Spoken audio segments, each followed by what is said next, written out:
My name is Canevez. I'm local organizer for Keweenaw Indivisible. While I teach today at Michigan Tech University, my history here goes much further back. I was born and raised in Houghton, and I was a child of immigrants from the Philippines.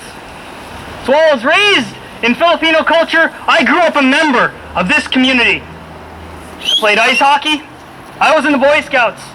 I slept outside in the winter in the snow hut. Just a way of saying I'm a Youper without saying I'm a Youper.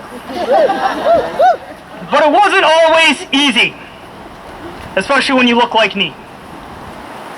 As a person of color, there aren't a lot of people up here who look like me. I remember the racial slurs.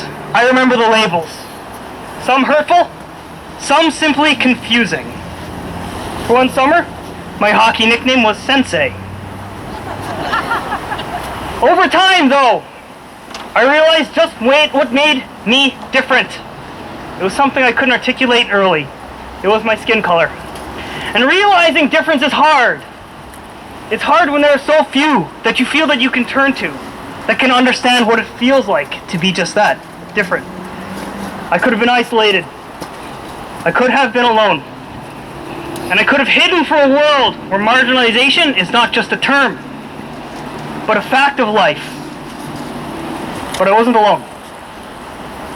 I had friends, the family that chose me, of all people, to be around, to embrace, to survive, and to grow, to get into trouble, and to argue and fight with each other over ultimately nothing, but to argue and fight nonetheless. In other words, to be a family.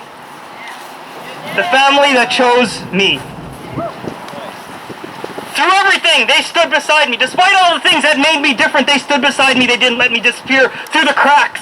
They didn't let me disappear on the margins. They were the family that chose me. We are the Copper Country. We are the Keweenaw. Anyone who's tried to fly in or out of our airport knows just how remote we are. Where we live is beautiful, but it can also be harsh. Our winters are long, cold, and dark. Our summers are humid and hot, and mosquitoes are relentless and the size of Buicks. In our corner of the world, in our corner of America, in our corner of Michigan, we need each other. We have to be the family that chooses each other. Today, we are witnessing an unprecedented attack on our country and on our nation.